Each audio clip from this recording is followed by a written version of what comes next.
Composition of matter. My dear friends, what is matter? We have learned about that in the previous standard.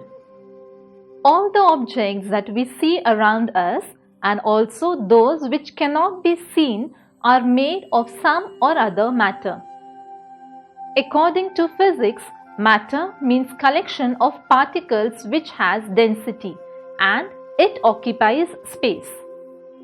The smallest particle of the compound are formed by chemically joining two or more types of atoms to each other. An intermolecular force of attraction acts between the particles of matter. The extent of the particle movement is determined by the strength of this force. The particles of solid are very close to each other and they vibrate at their fixed positions.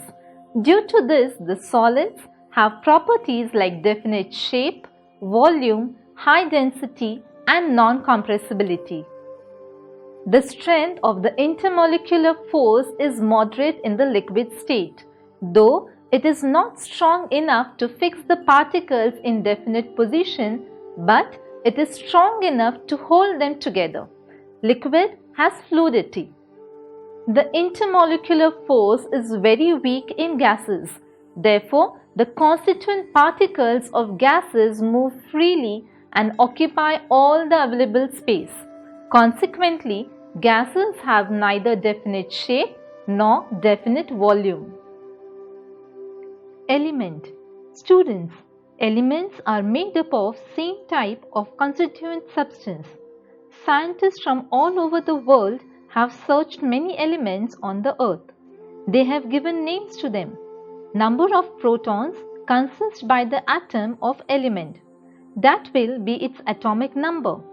Atomic mass is given to that element by counting its numbers of protons and neutrons together. Students, let's take an example of coal. Coal is an allotrope of carbon. Smallest particle of coal is the one atom of carbon element. Billions of carbon atoms come together to form a small piece of coal. After breaking a piece of coal, we can see small particles of carbon. That means elements are made up of same type of particles or molecules. Let's take a piece of coal and a piece of gold metal. Examine both of these under the microscope. We will be able to see the small particles of carbon element in piece of coal, and after examining gold metal, we will see the particles of gold. Compounds. Students, in the last chapter we have seen that each atom of an element is attempting to complete the octet of its outermost shell to be stable. Therefore, to complete an octet in its outermost shell, some elements give their electrons, or some take the electrons, or some elements share their electrons with another atom. It means that every atom creates a chemical bond with atom of another element. Therefore, that chemical bond creates a different type of element. It has different physical and chemical properties from the original elements. We call it as compound. Let's take an example of water drop. We have learnt about one atom of oxygen.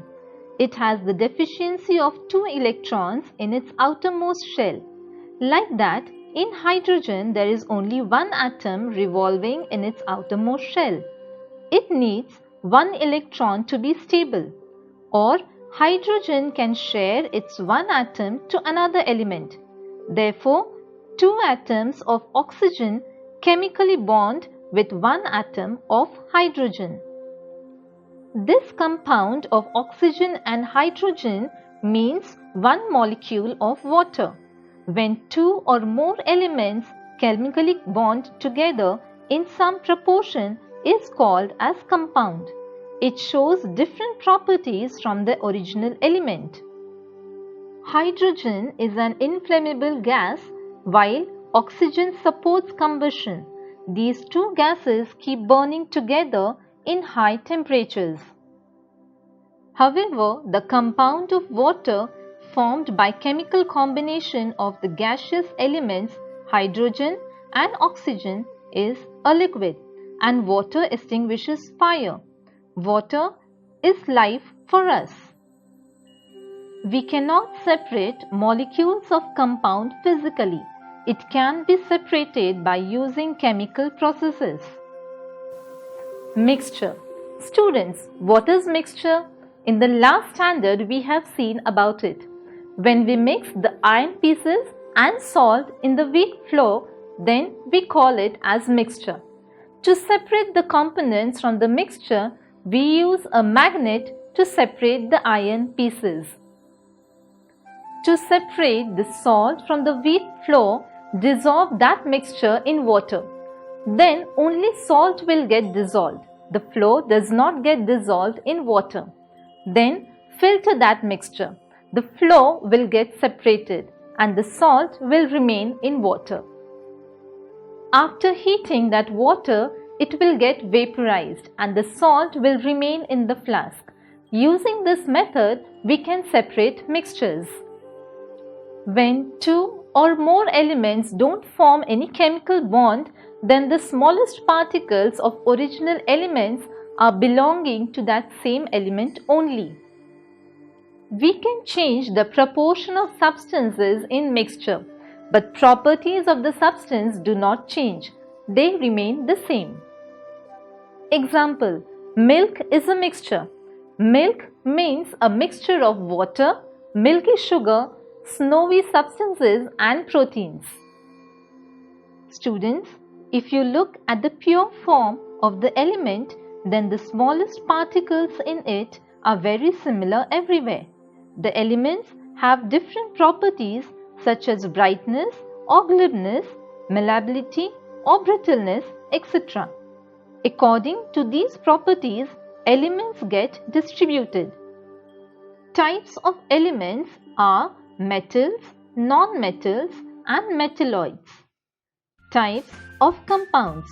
Students, take some camphor in the evaporating dish. Heat the camphor in dish strongly for 5 minutes and see. After heating, camphor gets evaporated. The evaporating dish becomes empty. Like that, take some sugar in the evaporating dish and give some heat. After heating, we can see that the water particle from sugar gets evaporated and black colored compound remains behind as the residue. That black substance is nothing but the carbon. These compounds are called organic compounds or carbon compounds. Petrol and cooking gas are made up of organic compounds. The compounds that decompose on strong heating to leave a residue behind are called as inorganic compounds or acarbonic compounds. Example: salt, baking soda, limestone are a few examples of inorganic compounds. In addition, there is one more type of compound, namely the complex compound.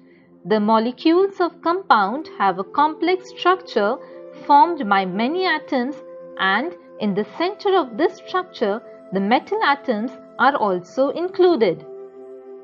Chlorophyll that contains magnesium, hemoglobin that contains iron, cyanocobalamin that is vitamin B12 that contains cobalt are some examples of complex compounds.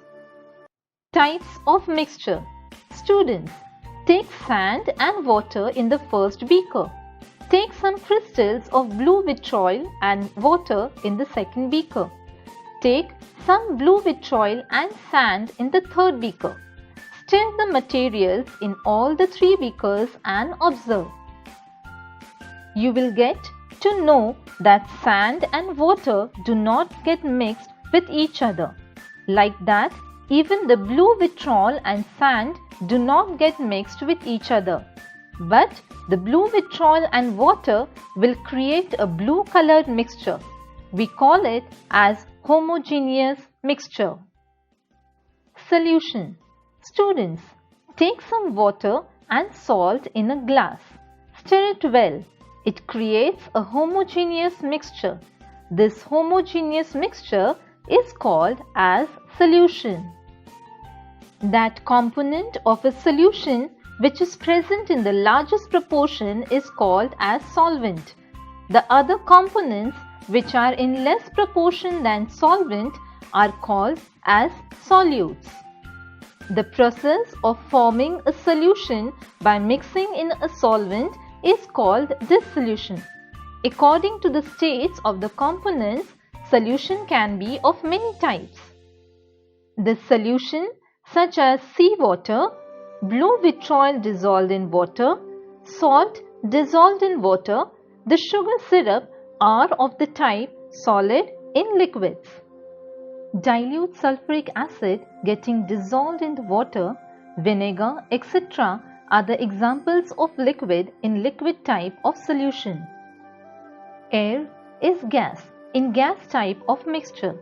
Brass, steel, stainless steel are the examples of solid in solid type of mixture.